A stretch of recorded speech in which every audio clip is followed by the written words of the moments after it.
going to give you all a couple of things that you can do to help you prevent elbow pain, just something to keep in mind when you're playing pickleball.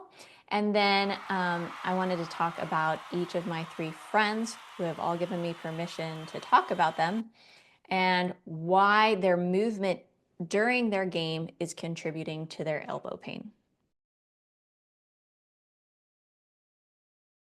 The first thing I want to talk about is the usual place our elbow has pain. And so if it's the outside of the elbow, so if I'm standing like this, the outside, and it's usually referred to tennis elbow or lateral epicondylitis. Well, that is an overdiagnosed thing. So when you go on the internet, right, and you look it up, it will often give you things that are not really going to benefit you. So the muscles here bend your elbow and they also cross your wrist and they extend your wrist like this. Here's my little party trick. So let's just do a fun experiment where you clench your fist and just notice what happens when you clench your fist. Okay. So when you clench your fist, you'll notice my wrist is extending, right? So if we're gripping the crap out of our paddle, then we are activating this muscle more than we need to. But there's a trick that you can use. So these two fingers, right, are going to activate these muscles in the elbow, but these two aren't. So when I hold my paddle, right, I want the main force to be here. I don't want to grip with these mainly, right? So if I grip more with this and I'm holding the paddle, then I'm going to use these muscles a little bit less and have a little bit more freedom with my body. So that's the first tip, is just hold your paddle a little bit differently and you're not going to use that muscle as much. So the second reason that people have elbow pain is and overusing their elbow is because they have kind of a forward shoulder and neck, right? So if I'm like this, then I'm gonna use my elbow and my wrist like I think about a witch like stirring a pot, right? Like I'm gonna use more of those muscles instead of sharing the load with my shoulder blade, my back, and especially my core, right? So if you get your core involved in pickleball, you're gonna have more powerful shots, and then you're going to have less use of all these extremity muscles. You'll be using your core, your back, right, a little bit, and you just, you know, making the end of your shot beautiful with a little wrist action, a little elbow action. So here's a stretch that kind of opens up the chest, the bicep, and allows you to kind of open this up. Now, a little caveat here is if this causes elbow pain, it means you have one of the nerve issues that I'll talk about later with one of my friends. So if it makes it feel worse, please stop. Now, if you feel a little nerve tension here, it's pretty normal because we generally do need a little stretching of our nerves, but if it feels like too much, you can always change how you do it. So this is called high five penguin. You're gonna go to a wall, and just like when you win a rally, you're gonna high five your partner. And then you're gonna squeeze your shoulder blade towards your spine like this. And you're gonna hold that, and then you're gonna take little penguin steps away. That's why I named it this, until you feel a nice big stretch in your chest. Now, usually if I don't have that wrist or elbow nerve issue, then I'll hold this 90 seconds to 2 minutes, right? And then I'll release it. Now, if I had that, if I did have the nerve pain, I might change and I might just hold 2, 3 and come off of it, right? Or not do it at all and see someone for that issue. So one reason I do the penguin steps is because if I squeeze my shoulder blade back and just step away, a lot of people lose this. So that's why the penguin steps are pivotal in this situation and why you should do them. Okay, so now the fun part, breaking apart my friend's movement. I'll start with my first friend, Jason Ward. So Jason Ward was having some elbow pain at nationals. And if we think about how he plays, he does a lot of forehand rolls off the bounce, right? And so he has probably, I haven't assessed it, right? He probably has the typical tennis elbow situation just based off of how he moves.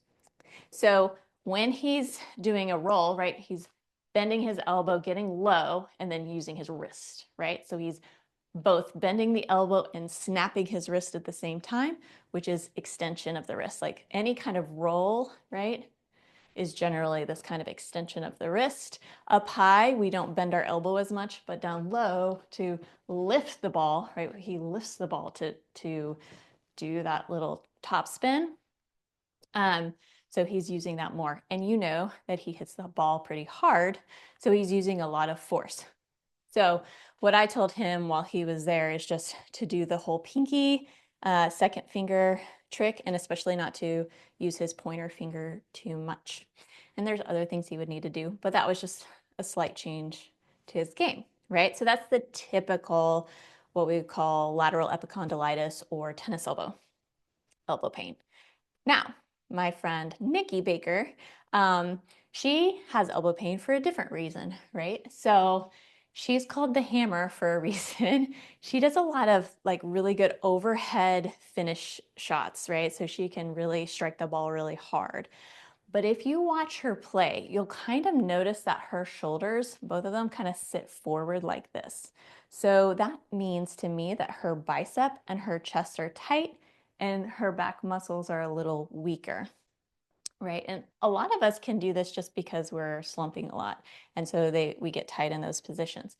So the bicep right here attaches to this bone. So if it's pulling on this bone, right, it's going to move the joint up. So then the joint isn't sitting in its center of rotation when I'm using my paddle, right, and hitting the ball. So for her, I needed to address the bicep, right? And so that high five penguin really helps her, but we then have to mobilize her joint back into the center of rotation to take away the pain. Beyond that, then we need to, of course, balance the muscles, because when she's lifting up to do her overheads, right, if your shoulder sits like this, then you're going to use your bicep more than your back muscles when you lift your arm up. So if you watch her do that, you don't really see her armpit as she goes, right? You kind of see this as she goes. So you kind of see these muscles, her deltoid, a little bit more. So that's how she would work on her stuff, and we'd really strengthen her back and her shoulder blades and just balance her muscles a little bit more after we've reset the pain problem. Okay, now this is the most complicated one, and a little bit harder to figure out the source. But my friend Nicole is also having elbow pain. So if you watch Nicole, she has a really, I've always been interested in how she hits the ball, because she holds her arm very rigid like this. And she also has this little forward shoulder. So she's not really using her shoulder blade muscles when she's hitting the ball. So if you watch her, she kind of does this. So when she's holding it tense like this, she's isometrically, or just like holding tension in that muscle, as well as using that muscle at the same time. And she has a lot of tension in her wrist and her neck. Now hers is more of a nerve compression, so we have a couple of places where that can happen. So for her, I think, haven't assessed her, but just based on what I showed her to like activate her shoulder blade, it's probably coming from these muscles in her shoulder, which can push on the nerve, causing that pain or even weakness. Sometimes you won't notice it as pain, or the muscle just starts getting weaker over time and then it starts becoming painful.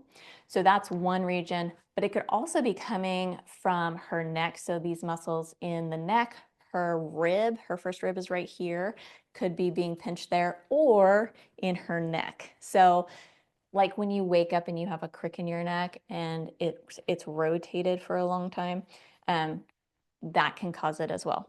Again, I think hers is from her shoulder, but we don't know because we have not assessed her fully.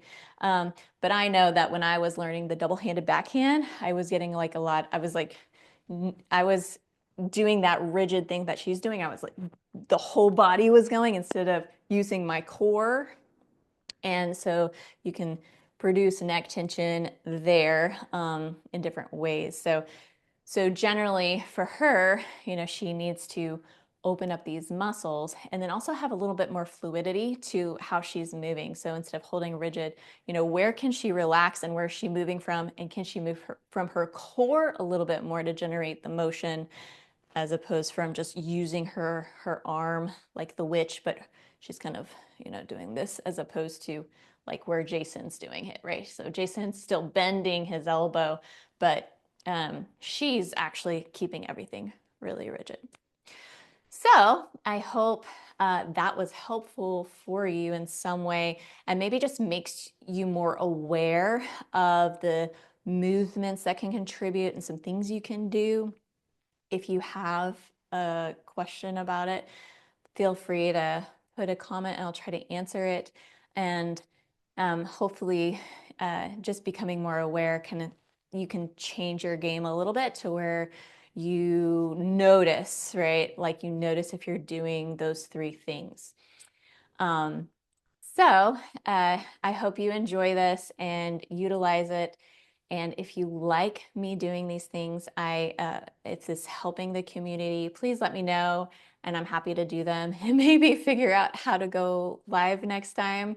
And that might take some work because I spent 30 minutes doing it. So anyway, I hope this pickles your fancy. Yes, I'm dorky and I came up with that an hour ago, but all right. So hope to see you on the court soon.